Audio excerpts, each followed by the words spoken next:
I've even cooked green chili with you, but I've never seen you on stage, and it's a great treat coming up for me and for us. And so, Joe Vitale, welcome. Welcome.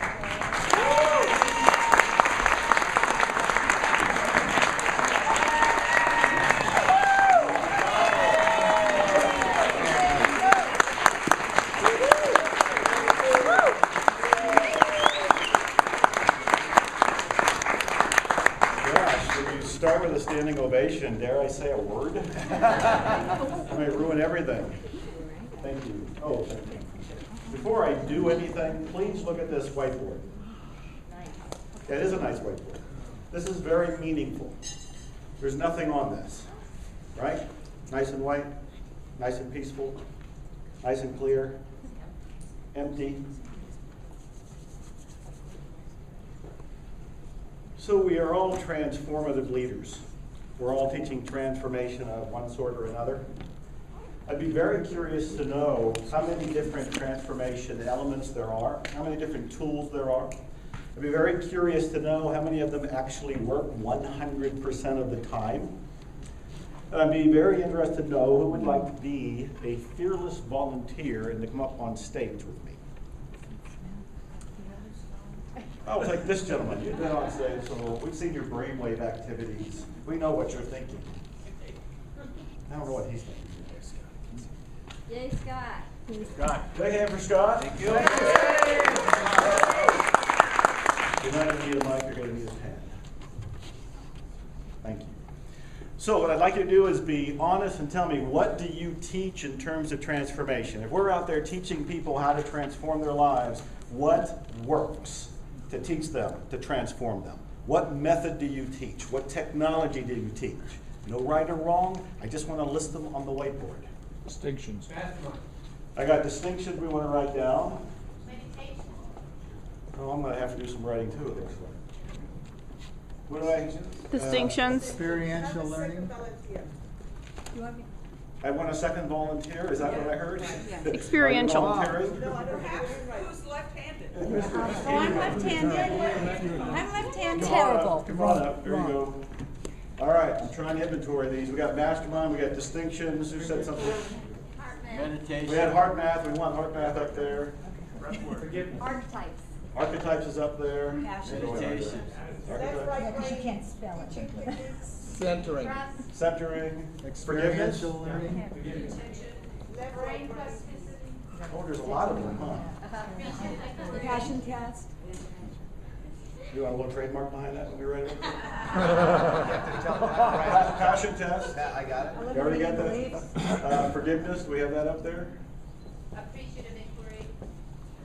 Appreciative inquiry, somebody said? Moving people from scarcity to sufficiency to abundance. Scarcity to efficiency to abundance? Okay, that's a lot. Can you say it one word? Money and you? Prosperity. Prosperity. Release. The left go method. Radiance. Radiance, please. Gratitude. Ready? Shadow work. Tapping. Shadow work. What? Feminine embodiment. Self.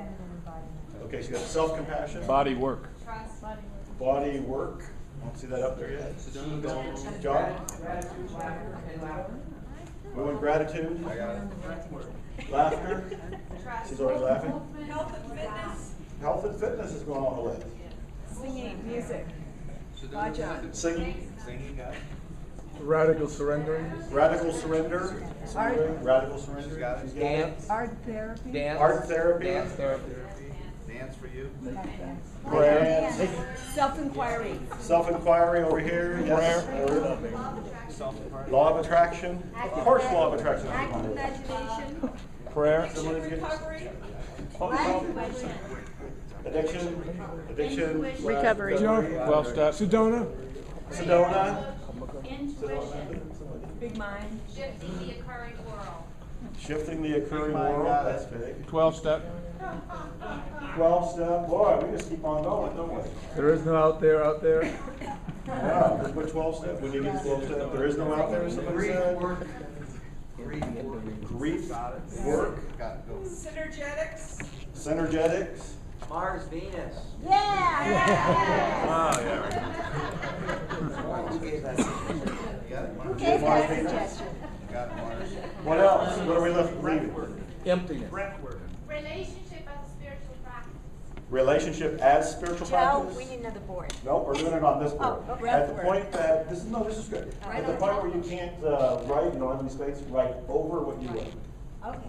Just right on top of it. mine. So what Gestalt. Gestalt, Okay. just write right over it. You're not gonna be able to read it, I don't care. Do you have tapping Part yet? of the point. Do you have tapping?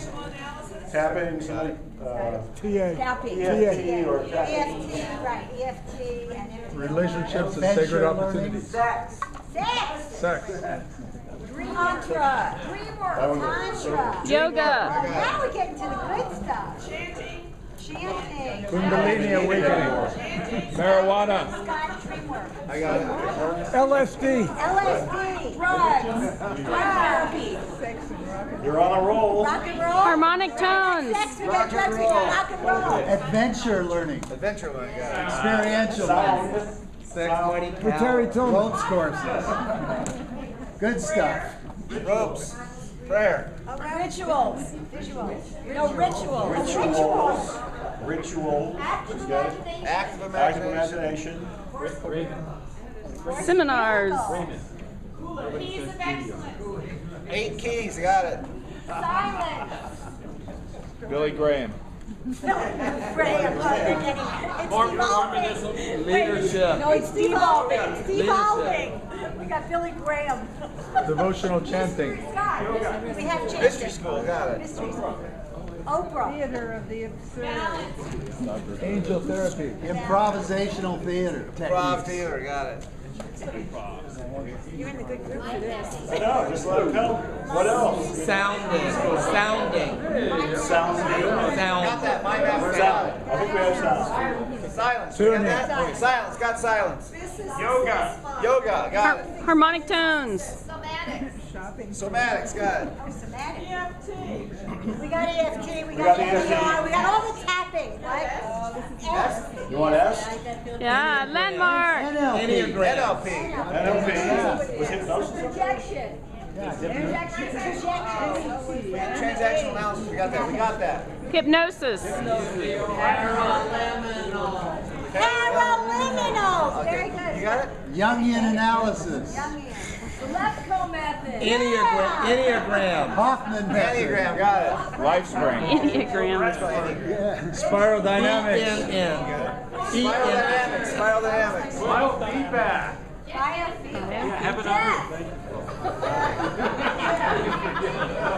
How about nude whiteboard writing?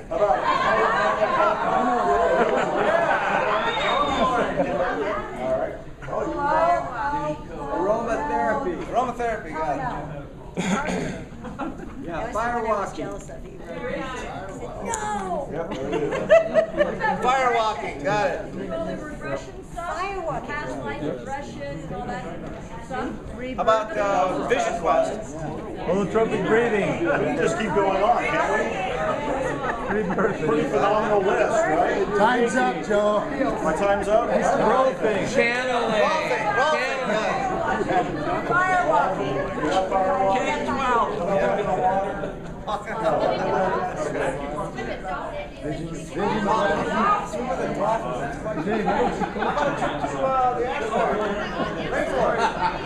Amazon trip. Got it, Amazon.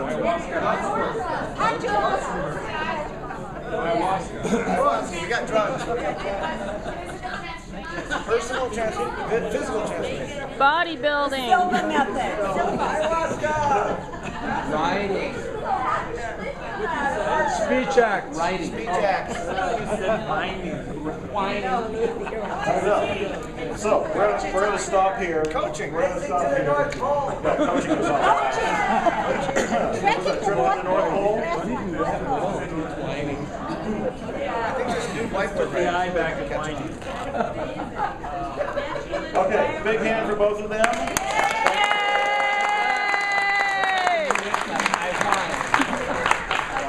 Okay, I want to thank you all for coming to hear me speak. So far I haven't said anything. But if you noticed in the write-up, in the itinerary, what does it say my topic is? Mr. Fire. Yeah, what the hell is that? I don't know. I don't either. People have been asking me ever since until I was called up, what are you going to talk about? And I said, you know what, I don't know. I thought I was originally invited to do a meditation for the last meeting we had for about 20 minutes, but I didn't go to the last meeting when you met in Puerto Rico or wherever you met. I did miss out, I know. And so I didn't get to do my 20 minutes. They said, how about if you do an hour now? Oh, that's how it works. You don't do your talk, you don't show up, and it keeps doubling. Okay, so I now have an hour. Great. What do I talk about? They listed as Mr. Fire. What? Well, maybe I didn't tell you. It doesn't really matter because there's a point here. What I tend to do is never prepare anymore, never tell what the topic is unless I'm backed into a corner, and then the copywriter in me will invent some sort of riveting topic, like how to have a 2-hour orgasm, or how to make money while you sleep. Yeah. Let's do that one. Okay. You would have showed up. You would have taught that one. I'll take the 2-hour orgasm. Got to sign up for that. Yeah. All right. So. Or you just go to workshop. And then as I'm listening to you over the last couple of days, I get more and more interested as well as confused. Yesterday, for example, I was here when you were talking about money. And I've written a book called Attract Money Now, and anybody can go read it. It's at attractmoneynow.com. Just go to attractmoneynow.com and you can read it on your own. And I thought, well, maybe I should be talking about how to attract money. And I talked to Debbie Ford beforehand, and she had asked me, what are you going to talk about? I said, I don't know. I got all these different things. I can talk about internet marketing. I can talk about copywriting. I can talk about my card collection. I can talk about healing. I can talk about Ho'oponopono. I can talk about attracting money. I can go. I've written 52 freaking books. Pick any topic, and I'll stand up here and talk. But I thought, what do they need to hear here, now, in this room? All of you, most of whom I already know on one level or another. Many of you, you don't know what this feels like to be up here. Many of you have changed my life over the years through your work, your books, your speaking. I was homeless some 30 years ago. I was in poverty for about 10 some years. And as I was struggling my way through, I was reading the books by the transformational teachers. And if I can afford it, or if I can get in for free by pretending I was a journalist, I would attend their seminars. And it's you people that made the difference. You know, people like Jack. I mean, I tear up every time I think about Jack or talk about Jack. And people like Debbie. It wasn't until yesterday I met her for the first time, but she has transformed my life, and I'm always raving about her work. And here I am in front of you.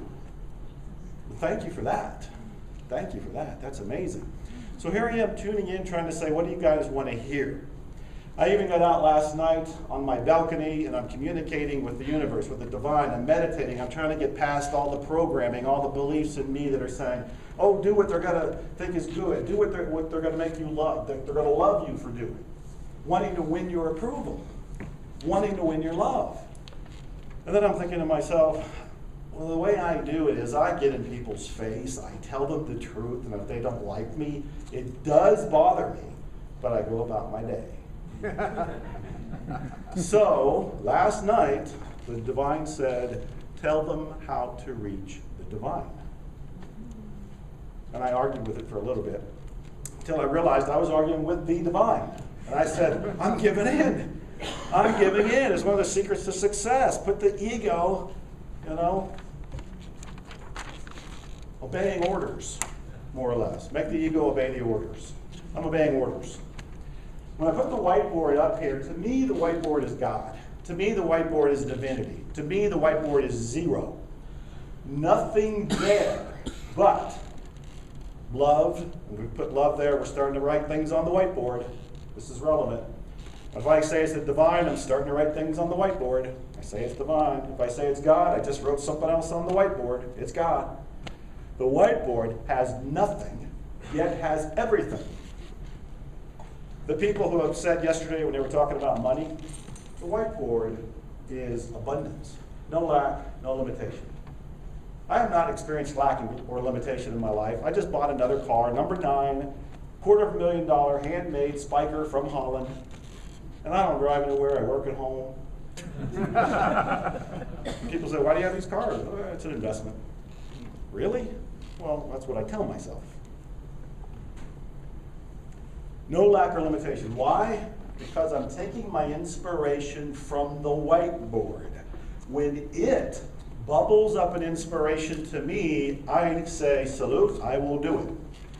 When people say, how have you written 52 books? You've been in all these movies and you've written all the, or recorded all these DVDs and CDs and this, that, and the other. It's because whenever I get the idea, the inspiration, I act almost instantly. What do most people do? Think about it, question it, have a conversation with themselves about it, wonder about it, doubt it. I don't. I take action.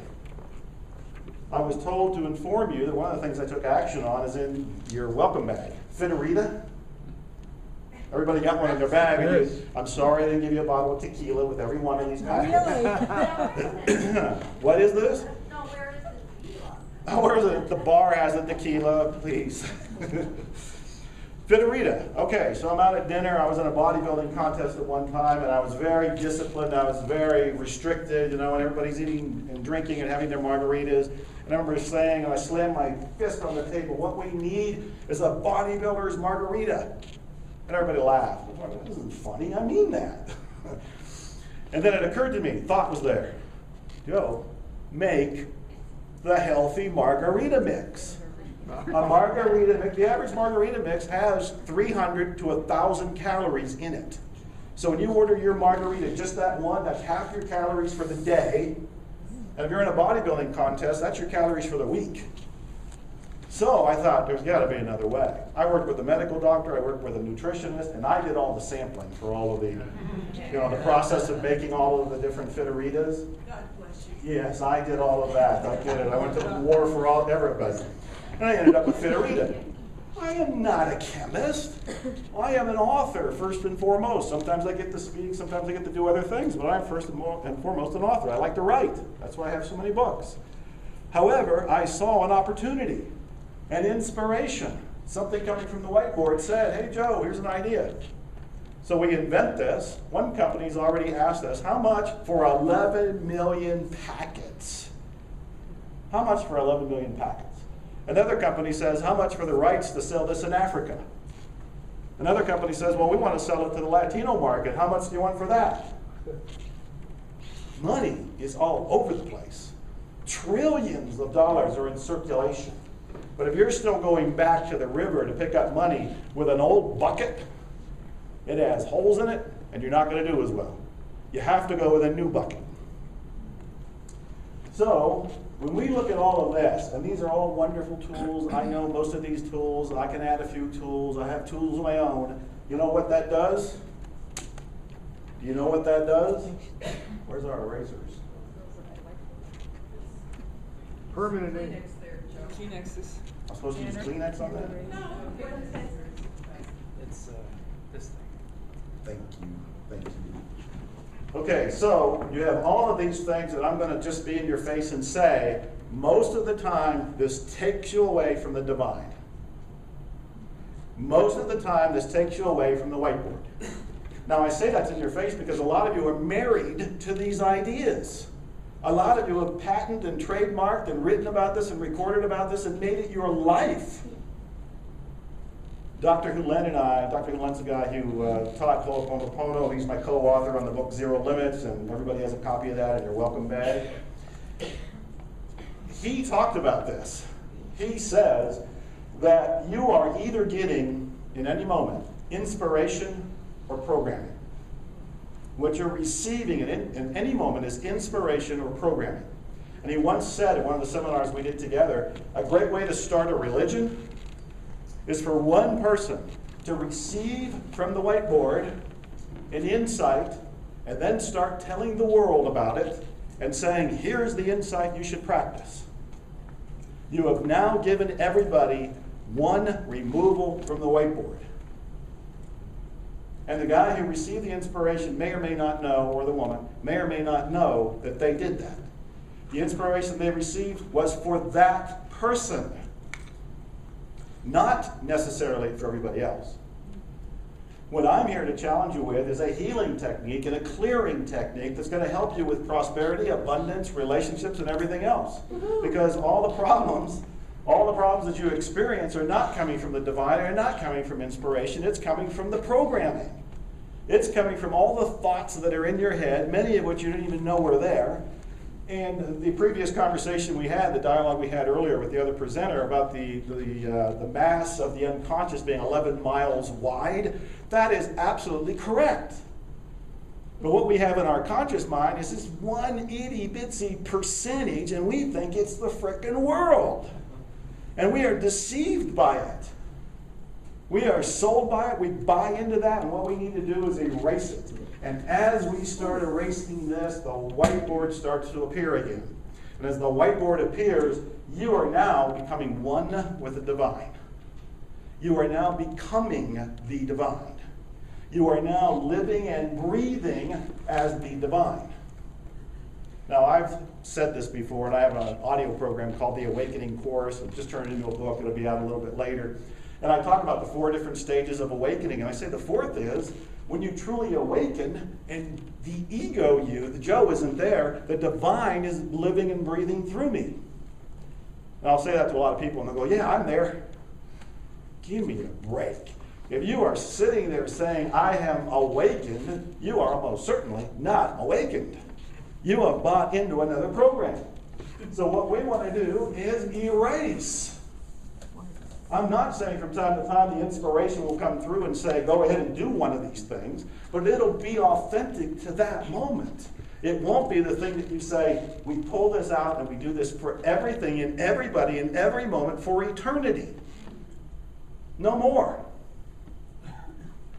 How many of you read the book Zero Limits that I wrote with Dr. Huland? It's in your bag, so eventually you'll get a chance to read it, I hope. It is the most breathtaking story. This is on the level of the miraculous. And when I tell this to people, their jaws drop, they're inspired, some of them are nervous, because there's some elements to it that really make you have to own your own reality on a level that you may never have owned before. And it's a true story that I heard several years ago of a therapist who worked at a mental hospital for the criminally insane in Hawaii, using an unusual, mystical, secret Hawaiian healing method, helped heal every one of those patients. Pause. Mentally ill, convicted criminals in a mental institution, a mental hospital in Hawaii. They were so dangerous that people would visit, and they'd walk scooting down the halls because those patients were violent. They were either sedated or shackled virtually every day. The turnover, the nurses would quit on a regular basis. They couldn't keep doctors, they couldn't keep therapists. Until one day, this therapist got the job opportunity, and he said, I'll go there, I'll work there, but I have to do my own method. I'm not actually going to do therapy with the patients. Let me see their files, I'll see them over lunch, but I'm not going to see them one-on-one. I'm not going to do traditional therapy with them. They agreed because they were desperate. They were absolutely desperate. So he goes there. He starts doing his little stuff. They think he's a strange bunny, but they let him go about his way. Within a few months, those patients that were shackled and sedated were being unshackled and not needing sedation. A few months after that, they started to be released. They were pronounced as healed. They were freed.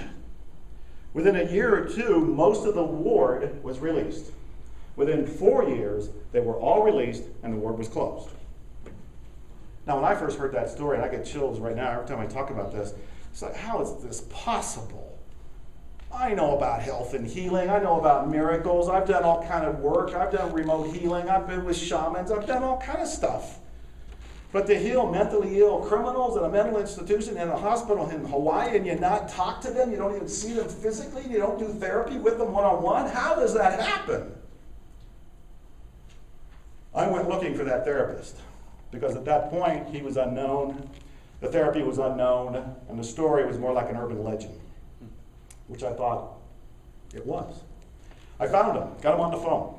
He didn't know me, didn't know my work, but he was very generous. He answered all my questions. He said that whole story was true. I said, well, how did you do it? What were you doing? He said, my only purpose on earth is to clean. All I did was clean. What does that mean? Did you get the Windex out? Were you just cleaning their rooms? What were you doing? And he says, everything that comes up in your life is a program. And what I do is erase the program. Whenever a program showed up in his life, he would erase it. What does that mean? He went on to explain that he wouldn't see those patients. He'd look at their files. As he's looking at their files, he's looking at their paperwork, he'd feel things. Repulsed, angry, scared, frustrated. He knew that traditional therapy was not working because it had already been tried on these people. He had been brought up in a mystical tradition and learned it from a Huna and was using this to get different results. So whenever he looked at a person's chart, he noted what he felt. As he cleaned what he felt, the other person got better. This is so freaking relevant to everything all of us do. All of us do. So I went on and had my first seminar with him where I went and met him. Very grandfatherly-like fellow now. He's almost 70. And he really just says the same thing over and over and over and over and over again. It's basically, you just have to keep cleaning. Now, his cleaning method, which would end up being written on this board too, in fact it was, Ho'oponopono, right up there. So we'll take that off as I explain what it is. So Ho'oponopono is a way to take 100% responsibility for your life. What do we mean by that? 100% responsibility means if anything, anybody, shows up in your experience, you are responsible for it. No exceptions, no loopholes, no get out of jail card. And the way this was first explained to me is that Dr. Hulen said, haven't you ever heard the phrase, you create your own reality? Well, hell yes, I've heard it. I'm one of the people who write about it, and teach it. Well, if you create your own reality and a mentally ill criminal shows up in your reality, didn't you help create that reality, that person, that experience? Whoa. That's taking this to a quantum leap level of responsibility I didn't want to go to. And as I've learned, because I've now been promoting the book, and he and I have done several seminars together, most people don't want to go to. But he said it's all about taking 100% responsibility, whatever shows up in his life. He says that some program in him helped pull it into his reality. Now, what do we mean by some program? Those are the thoughts, those are the beliefs, that's that unconscious programming, but it goes deeper and further than what you might have ever thought before. Because Dr. Hulen is talking about you've inherited the programming from your ancestors. He says it goes all the way back to amoeba, that all of those generations and centuries of beliefs, of crimes, of unforgiveness, everything is there. It's in your unconscious. You have it. You have it. There's a famous bodybuilder, Dave Draper, who was the blonde bomber in the 50s movies. He's still around, still in shape, doing great, but he had a heart attack. When he had a heart attack, he told his doctors, how can I have a heart attack? I've been fit my entire life. I am fit now. How can I have a heart attack? Why will I need surgery? Why have I had this happen to me? What did I do wrong? And the doctor said, you didn't do a thing. Your grandparents did. And through the new study of epigenetics, they know that that was inherited into his system. He experienced the programming from them. So this programming is far deeper and more expansive and more powerful than what you think just came in with you when you were born. It isn't from just the birth on when they say those are your formative years. They're definitely your formative years. But you were formed before that. And we have to keep cleaning. So Dr. Hulen says that the best way to clean, in his opinion, and again, this would be written on the board, is to say 4 phrases. And some of you know those 4 phrases. Some of you practice those 4 phrases. Some of you know that I'm saying those 4 phrases in my mind right now because I'm cleaning as I'm speaking so that I can give you the best, most direct delivery, presentation from the divine that I can humanly give you at this point in time. I am cleaning now. On you, for you, through me. And I'm saying, you're welcome. And I'm saying, I love you, I'm sorry, please forgive me, and thank you. Which is the essence of Zero Limits. You don't even have to read the book now. I'm telling you the story, I'm telling you the secret method. I love you, I'm sorry, please forgive me, thank you. I love you, I'm sorry, please forgive me, thank you. I love you, I'm sorry, please forgive me, thank you. You can say it in any order that you like. Why would you say this? Because some people resist it. They don't want to say, I'm sorry. They say, what did I do? I don't want to say, please forgive me. I don't have to ask for forgiveness for anything. So I love you, I'm sorry, please forgive me, thank you. I love you, I'm sorry, please forgive me, thank you. The way it's been explained to me and the way that I explain it is you're saying, please forgive me for being so unconscious. Please forgive me because I have not been aware of everything going on in my life. I have not been aware of what I have had in me, my program, my beliefs from my ancestors or me, to bring in the reality I'm now experiencing. I'm sorry. I was not conscious. You're saying thank you because you're addressing all of this to what I call the whiteboard. You're addressing it to the divine, to God, whatever the word is for you. I just use the whiteboard because this seems to be so visually, metaphorically relevant. That's God to me. And you're saying thank you, God, for erasing this. Thank you for erasing this. And always ending with I love you. And if you want a short form, which I would be willing to give everybody here, all you really have to say is I love you. Can you imagine how your life will be different if the non-stop self-talk inside of you was nothing but I love you? You're not saying it to the other person, but you're saying it to yourself.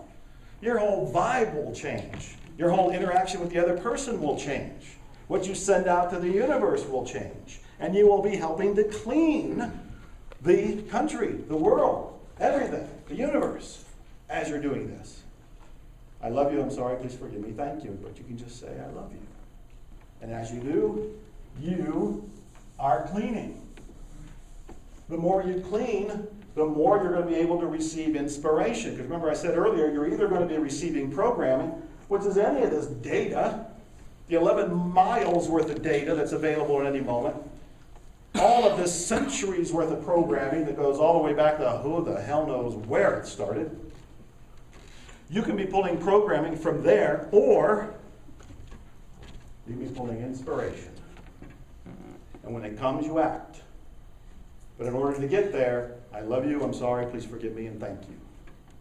I love you, I'm sorry, please forgive me, and thank you. As I look at the file here,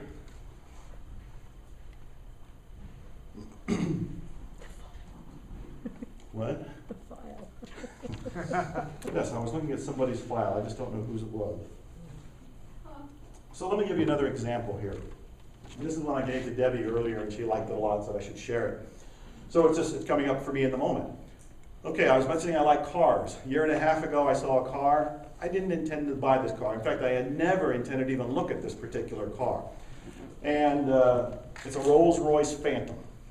One of the most expensive, one of the most beautiful, one of the most divine cars ever made, one of the most divine cars I've ever seen in my life, one of the most divine rides that you would ever experience is in a Rolls-Royce Phantom.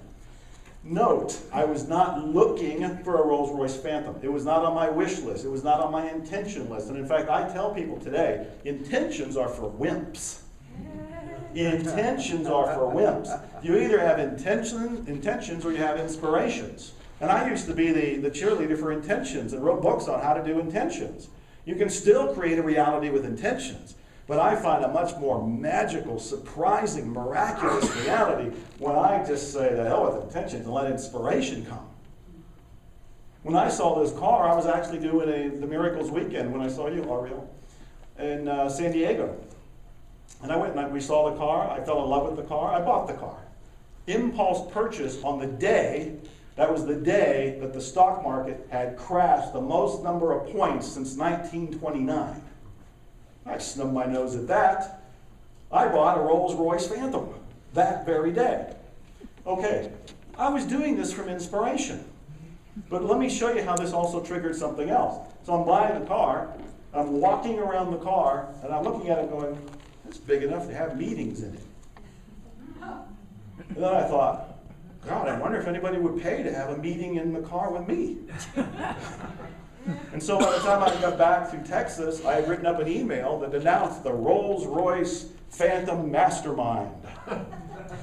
You fly into the Austin airport, I'll pick you up in a Rolls-Royce Phantom, and you and another passenger, or two passengers, I would take two, we'll go for a little ride through the hill country of Texas. We'll go and have a wonderful dinner. We will talk. You can ask me anything that you want about anything. It can be personal, it can be private, it can be business, whatever that you want to ask me about my books, it doesn't matter. Or nothing at all. We can sit and meditate for those hours. And I'll get back in the car, and we'll take them back to the hotel. And I thought, geez, I'm making all this up. Where's it coming from? Inspiration. What do most people go say?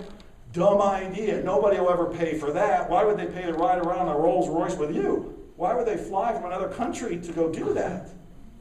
But I thought, this is coming through. Salute, take your orders, act. Wrote the email, sent it out. What did I decide to charge? $5,000 a person. So 2 people, $5,000 each, they're going to be in the back. If only one person wanted to be with me, it's $7,500. Made all this up. Did it work? I've been doing Rolls-Royce Phantom Masterminds for the last 1.5 years. Last December, it got to the point where I got bored. I was doing one a week and thinking, my God, I can't keep eating this much and drinking this much. And some people were. They flew in from France, Italy, Switzerland. I don't even remember all the different countries. And they were flying in only for this. And so I just bought this other car, this handmade spiker, and so I've announced the Spiker Mastermind. And it's a smaller car, so we can only hold one person, but I already had a person say, I'll come and do it. Where does that come from? Where does that come from? I think that this is inspiration, and I think that this is coming from cleaning, nonstop cleaning. And for a guy who was homeless, maybe this is one reason I'm collecting cars. No car, no house, no nothing. Because people say, what kind of car did you live in when you were homeless? Car? It would have been so cool and wonderful and a relief to have a car. So maybe that's one reason I'm collecting cars.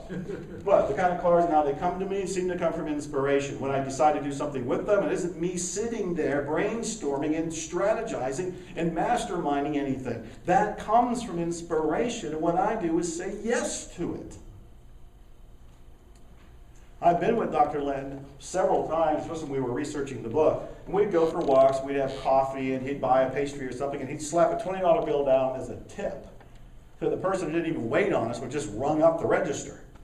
And he was just practicing prosperity. He was just saying there's no lack or limitation. This isn't something he would do all the time. He was doing it from the moment. He was doing it from the inspiration. He wasn't doing it from the programming. The programming would be something like telling yourself, the more money I give, the more money I'm going to receive. The more tithing that I do, the more money I'm going to get back. All of which is true, but this all comes from the programming. What I've learned is that if we just snub our noses at intentions and come from inspiration, we will have so much more than our ego could ever give us. Because the other problem with intentions is that they basically come from our past. What do you usually think about when you have an intention? It's like I did a record sales last month, so my intention is I want to double it. Well, that's an ego intention. That's the kind of intention your ego comes up with because it's based on what the ego knows. The ego says, this is my past, this is what's possible, so we'll stretch what's possible a little bit. The divine doesn't have that limitation. The divine doesn't have any limitation. So when it says, Joe, you can charge $7,500 or maybe more for a Rolls-Royce Mastermind, that has nothing to do with my ego coming up with an intention. There was no intention. That came as a surprise. So let me tell you another one. This may even shock you. It certainly has wowed me. Because it didn't come from me, it came from here. It came from the whiteboard. As I'm constantly cleaning, here it comes. I've mentioned several times about being homeless. Well, that scarred me for a long time. I never even used to talk about it until some people had heard the story, an intimate conversation, and they would say, you've got to talk about it. Because it's going to inspire people. Most people are just going to think, oh, he's lucky, or he was always born writing books, and all this came easy to him. They don't know that I'm an overnight success, if you count overnight as 30-some years. And so I have owned it, part of my shadow self, to heal it, and I'm doing something about it. I created Operation Yes. Yes stands for Your Economic Solution. And it is a movement to end homelessness in this country. When I first announced it, I was in a small mastermind. Well, the mastermind has egos in it. Nobody thought this was going to work. This is too big. And I said, you know what? I'm taking orders. This has come through from what I think is the divine. It feels like inspiration. I'm saluted. I'm going to make it so. At least I'm going to announce it. When I announce it, the next steps will come up. So I announce it. And suddenly, people started volunteering. What can I do to help? And then I started looking into, well, how do I become a nonprofit? Somebody else tells me, here's how you do it. We're a nonprofit now. And then as I talk about it in places like this, at one conversation, CNN TV in Houston heard me, contacts me and says, I want to make a TV show and a documentary and a movie about Operation Yes and You. And he said, let's go back to Dallas. Now this is where I get chills all over me. Let's go back to Dallas and relive your homeless years. Oh, shit. But I said yes. I said yes. And for the first 3 nights before we ever left to go to Dallas, I couldn't sleep. Part of me going, I don't think I'm going to remember anything, 30-some years ago. And part of me going, I'm afraid I am going to remember things. But I said yes. The cool thing was, we went back to Dallas in my Rolls Royce. So you talk about a head-turning experience. I still remember, because a friend drove me, so I'm in the back seat of my Rolls Royce Phantom, and my friend's driving me into Dallas, and I saw the Dallas skyline. And I'm going, man, we don't know what's happening in our lives, and we don't know what's possible. I mean, for me to be on the streets, to be broke for so long, and end up in a Rolls Royce Phantom that a friend of mine is driving me while CNN is filming this whole thing. And they take me downtown, which is the place I was avoiding, because I would go back to Dallas, but I'd stay away from the downtown. I was avoiding it, that's where I stayed, that's where I lived. I was on the streets, I was on the park benches. And thank God for the library, because that's where I spent most of my time. That's where I learned. That's where I worked on myself. He took me back there, mic'd me, camera on me. Joe, tell us what you're feeling. And man, I wanted to dart. I wanted to dodge. I didn't want to say anything, but I knew this was important. It was important that I did it for me, for my cleansing. So I continued the clearing, so I didn't relive all of that stuff in my haunted unconscious. So this was all coming up as an inspiration, and I'm just saying yes, yes, yes, yes, yes. And we go to the library, we go into the public library. And as I'm there, I'm remembering the different floors I was on. There were certain floors, had business sections and things I was working on, and I was trying to develop myself, and the self-improvement thing. Napoleon Hill and The Magic of Believing, Claude Bristol, books that saved my life. Because I didn't want to live. I mean, suicidal moments were there too. And so he's filming all of that. And as I was there, I started to relax. I started to realize that, hey, everything's okay. You made it. We started looking around, and my books are on the shelf. We wander around a little bit more, and there's this young fellow with a stack of business books, and he's studying them. And I saw myself there. I swear to God, I saw myself in him. And he was looking at books, and I knew that many of the books, I walked over and I said, those are great books. I know that one in particular and this other one. And I said, what are you trying to do? He said, I'm trying to do internet marketing. And I said, well, let me tell you a quick story. He told him about me being homeless and coming into that library 30-some years ago and wanting to be an author. And he was reading my books. And my books were on the shelf. But Operation Yes has come from here. And yes, there's been healing there. There will be dramatically more healing for me and everybody else involved. But all I'm doing is I love you, I'm sorry, please forgive me, thank you. I love you, I'm sorry, please forgive me, thank you. Or I just, making it a non-stop meditation. I have been teaching this now for a few years. Most of the time I just do this kind of quietly in ninja mode. But if I get a chance to speak like this and it feels appropriate, I go ahead and bring it out. I'm at the point where I'll be teaching a volume 2 and coming out with some of the advanced Ho'oponopono methods. And I want to teach you one of them right now that I've only taught one other time, just a few weeks ago in Poland. And when I did it, most people were crying, because it's a way to release one of the stuck issues in your life.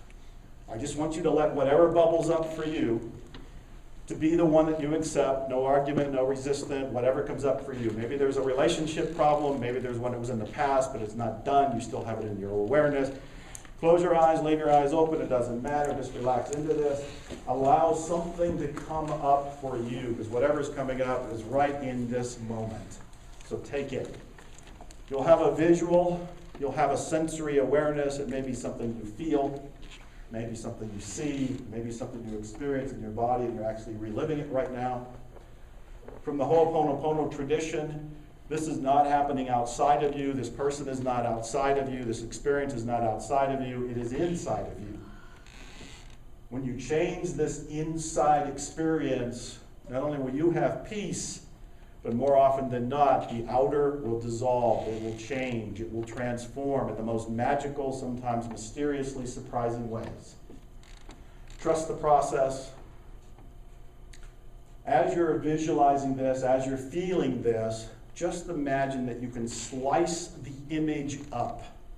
Pair of scissors, sharp edge of a business card, whatever comes to mind as your tool of choice, allow it to come up, and in your mind, just experience it being cut up.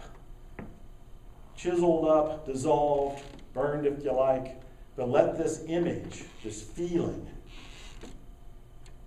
this energy dissolve. It might happen instantly. It might happen over the next few minutes as you go about the day and we move into lunch. And whenever you want, just open your eyes, come back into the room and let that process happen. Now, as you're doing anything in your life, including this experience, you can be saying, I love you, I'm sorry, please forgive me, and thank you. I love you, I'm sorry, please forgive me, and thank you. I often ask Dr. Hulen, do you have to believe it when you say it? You have to believe, I love you, when you say it? He said, no. Saying it is the open sesame that begins the process of reconnecting to the divine. Say it enough and you'll start to experience it. My experience has been that the divine is love. And again, I'm putting my personal words on this, but the divine, the blackboard, is love. And the more I say I love you, the more I reconnect with this. I don't know if anybody here has seen the movie Qur'an, which is about Pope John from Poland. Magical, transformative movie. See the movie Qur'an. The Man Who Became Pope, I think is the subtitle, K-A-R-L. In it, he is talking to a Russian skeptic, a Russian atheist, about religion. And I've always loved this line because Carl says, what you call nothing is what I call everything. As we keep cleaning, we get to what looks like nothing. We get to what looks like there is nothing here at all. But that's everything. That's everything.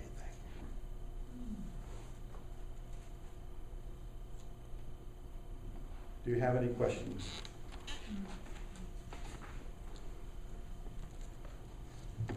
Yeah, I'm going to play devil's advocate a little bit, but it's a hard No, question. wait a minute, before you do that. Okay, he's speaking. He just said he's going to play devil's advocate for a little bit. It's a program. Okay? I'm serious. Mm-hmm. He is vocalizing a program. I am not dismissing what you're about to say. I am not dismissing you. What I am saying is that I was on a radio show with Dr. Hulen one time, and we were taking calls from different people. And I was amazed at some of the people who called in with either an angry or a resentful tone to their voice. And we went to a commercial. I told Dr. Hulen about how I was surprised, and he just so naturally said, it's not them, it's the program. It's not them, it's the program. And I'm sorry if that waters down anything you're about to say, but I had to point this out because this is what each of us is living. What's coming up is this program. Deliver your program, please. It's okay, I don't want to speak anymore. Which is your program. So, if you have huge resentment to somebody in your life, let's say to a parent or something, just for example, not my situation, of course, and you say these phrases, which I have read your book and I have experimented with this. What is the possibility of the danger of just repressing feelings that maybe need to bubble up and putting a gloss of sort of positive light? Oh, I love that. Thank you. That's a great question. By doing this, you're not repressing anything, you're not denying anything. Whatever comes up, actually, whatever comes up, whatever needs to come up, is what you're supposed to clean on. So, whatever those feelings are, they may start to be resentful, they may start to be angry, they may start to be peaceful. Whatever that is, you clean on everything. As you clean on that, you're cleaning on layers of energy below this. What Dr. Hulen explains is that if you knew how much cleaning was being done on such a deep level as you did, I'm sorry, please forgive me, thank you, and I love you, you would never, ever stop. Because what the conscious mind is looking for when it cleans is, give me the evidence, I'm saying I'm sorry, please forgive me, thank you, I love you, I'm doing all the techniques, give me the evidence, where's my change? I didn't see the other person change. You know, where is it? And what he's pointing out is that 11 miles of unconscious data that is out there is what is being cleaned a tiny little bit at a time. When Dr. Hulen first said that this is going to take a long time, we have a whole lot of cleaning to do, I was depressed by that. I'm sorry, please forgive me, thank you, I love you. That's what came up for me, because I wanted the easy button. You seen the commercial, the office thing? You just hit the easy button and everything changes? Yeah. I'm an entrepreneur, I'm looking for the easy button. When I find it, I'm going online with it. Easy button change. But that's not how it's working. That's not how it's working. So, who had a question? Yes? Are you speaking the I love you, I forgive you, I'm sorry to the feeling or the experience or to the content of the story? You are speaking the feelings. He's asking, where do you speak it, the I feel, or the I love you, I'm sorry, please forgive me, thank you. Who are you addressing? The divine, the whiteboard. You are not addressing the feelings. You are not addressing the other person. You never even talk to the other person unless you feel inspired to. You are only addressing the whiteboard. I'm sorry, please forgive me, thank you, I love you, so that you can keep cleaning what you're perceiving to be the problem. What you're doing here is cleaning your own vision. You're looking at this particular reality, whatever it happens to be, and you're saying to yourself that this is a problem, let's change it. Well, that perception isn't out there, that's in you. The example I gave the other day to somebody was, and I've given this in presentations, is that most of us try to change the world in the same way that if we went into the bathroom to shave, we put the cream on the mirror, or we put the makeup on the eyes in the mirror, instead of doing it on ourselves. Yes, oh God is right. Everything out there is a projection. This is my terminology here. Everything out there, including all of you, and I did really great with this projection, is a projection from the mental movie inside of me, coming from my programming. My programming is what is going out to collect, attract, create, whatever you want to call that, to pull you into my experience. If there's something here I don't like, it is part of my programming that needs to be cleaned or cleared. It's not that I need to go and talk to you and say, hey, I didn't like what you said, fix that, take it back. No, inside of me needs to be cleared. Here and over there, yes. Yeah, there's something that I do, selling, and I sell really well. And my method of selling is not very evolved. And I can guess at so many different ways you can do this. Yeah, but I'm really good at it. And a fellow TLC member has been suggesting that I clean it up. I've also been thinking of it even before that. And I'm just scared shitless to do it any other way. Because when a promoter invites me to come to their event, they're counting on me. So I've got all kinds of excuses, like I don't have the right to experiment on their dime, and they're counting on me, and I'm really good at it. All of those things that you just said is what needs to be cleared. All of that about your concerns, about your fears, about your doubts, that's what you cleared. Further note, now that all of you have heard this, you are clean and clear on this. This is now in your reality. Everything that comes up, and then somebody else says they have a problem, it's not their problem. If it's in your reality, you are co-creating it, and you are responsible for helping to heal it. And the one way I'm proposing that you can heal it is with this zero limits, ho'oponopono, I love you, I'm sorry, please forgive me, thank you, or just I love you. We want to work back to the divine. Everything that's out there that's in between us and the divine is what needs to be cleared. Quick story for you, it's in Zero Limits, you'll get to read it sooner or later. One of the most incredible salespeople in California with a luxury, a Toyota Lexus dealership, I think is what it is, holds the sales records for the most number of sales for the entire year. I interviewed him because I'm enough of a marketer, an entrepreneur, and a journalist to want to find out what people are doing. And he said, all I'm doing is cleaning. I was like, come on, not that again. He said, all I'm doing is what Dr. Hulen taught me to do. When I meet people, when he meets people, he meets Morty wants to go buy a car, he doesn't talk to him about the car. He's cleaning inside of himself. He's saying, I love you, I'm sorry, please forgive me, thank you. What were you here for? He was here to see a car. Inside of his mind, I love you, I'm sorry, please forgive me, thank you. And he has a conversation with them. People will come in and are only looking, and they'll leave with a car for the husband, a car for the wife, and a car for a child. And all he is doing is he's completely neutral. There is no intention. There is no sort of manipulation. All he is doing is inside of himself, making sure he is totally clean and at peace. And whatever comes up, buys a car, great. Doesn't buy a car, that's fine too. They more often than not buy a car, it's plural. Now, over here. Take that, Eric. Oh, they took the mic, sorry. I don't know where the mics were going. So I'm just a little fuzzy on who you said I'm talking to the divine when I said, I love you, please forgive me, thank you, I'm sorry. But in the book, when he was writing the charts, didn't he put himself into the experience of being the crazy criminal person and then say those things? So I'm just not clear. Yeah, great question. Great question. So we have a person who has the program of fuzziness right now, and we're going to clean this because many of us have this, but it's also in us. I have asked him that question in particular, and what he's cleaning on is what comes up within him. So he's not reading it and projecting what that person was feeling or what they were thinking or what they were being motivated by. He's not guessing at that. What he's looking at is that this person was a murderer and a rapist, and my God, he feels the rage of it. That's in him. That's what he cleans on. And as he cleans on that, son of a gun, that other person somehow changes. The program, this is so important, the program that is in the other person that you have picked up on, you are sharing with. On an unconscious level, you have the program too. That's why you notice it.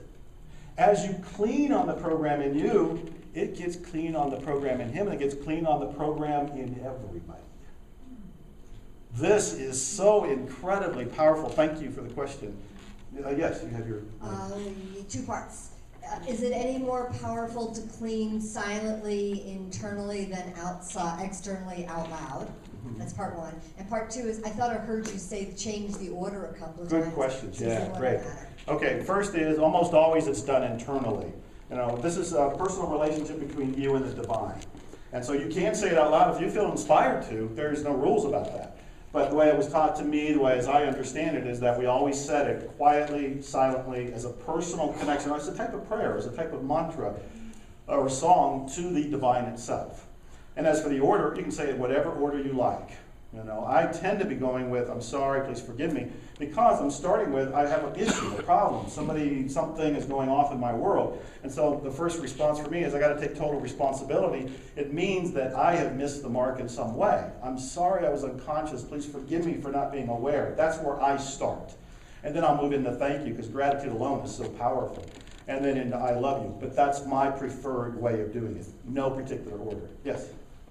I just want to thank you for what you're saying, because I'm experiencing this on a lot of different levels. And what I'm understanding you saying, if a person is coming into my life, I understand that person is an aspect of me, because we are all one anyway. Yeah. So fundamentally, we're all one. So that person's an aspect of me. That person is me. So they're coming into me.